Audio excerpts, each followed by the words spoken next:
Vous savez, je pense que les populations de Keur Massar peuvent témoigner que l'engagement qui a été pris par le chef de l'État, le président Macky Sall, le 17 septembre 2020, d'engager des travaux d'envergure au niveau du département de Keur Massar pour lutter contre les inondations, cet engagement est respecté. Dans un premier temps, il s'est agi de faire un programme de 15 milliards de francs CFA, programme d'urgence, qui a été réalisé et qui a permis de soulager des populations l'année dernière, notamment les populations de la cité municipale et autres. Et nous avons continué les travaux au-delà de l'hivernage 2021.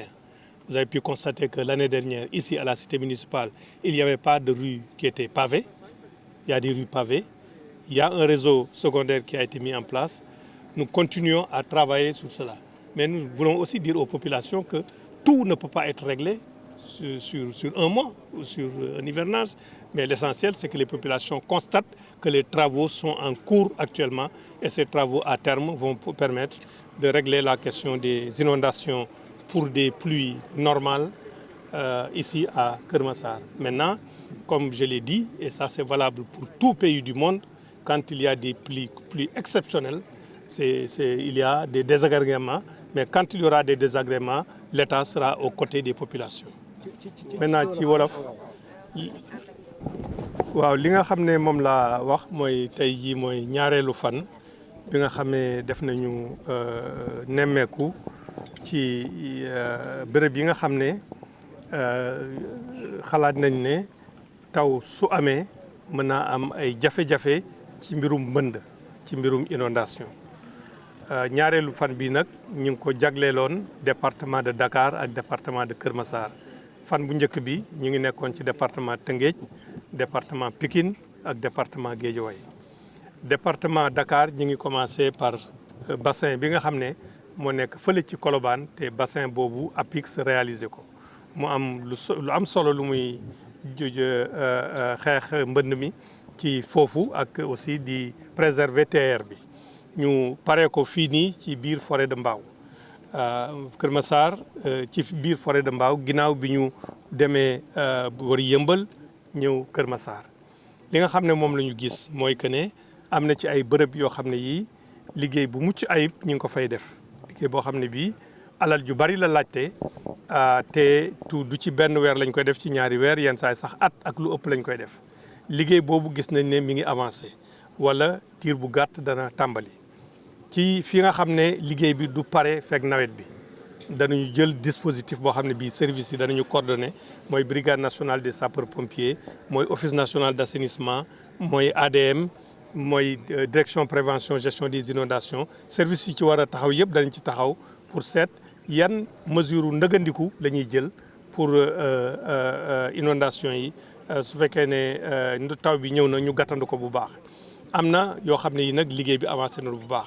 fii ci Keur Massar président de la République président Macky Sall bi mu fi ñëwee ñaari at ci ginnaaw daf leen a digoon ne dana def programme bu mag ci inondation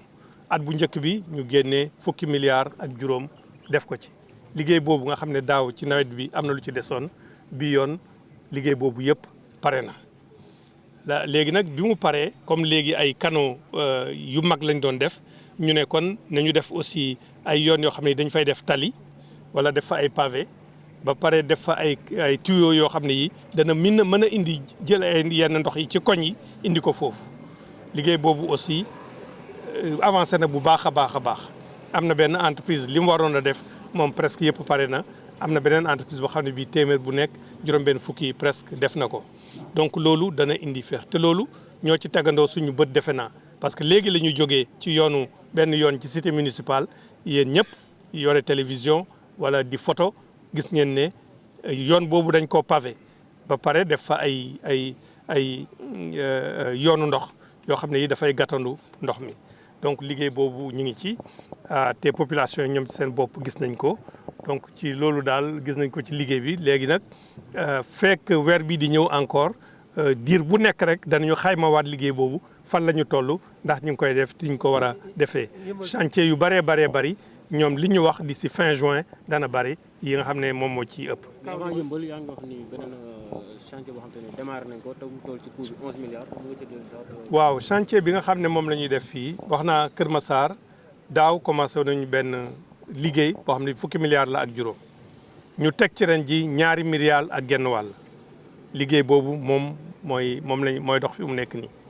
waaye ñu gis ne que ne Yeumbeul Kër Massar dafa am ndox moo xam ne bii su walangaanee ci biir forêt de Mbao lay ñëw am ndox boo xam ne bii su walangaanee mi ngi dem vers Mbëbës lac de Mbëbës lay dem.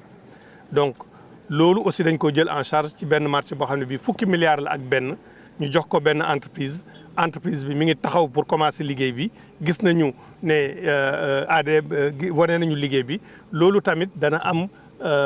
jeexital bu muy am ci inondation yi fii ci Kër Massar waaye liggéey boobu moom du pare fekk nawet bi di jeex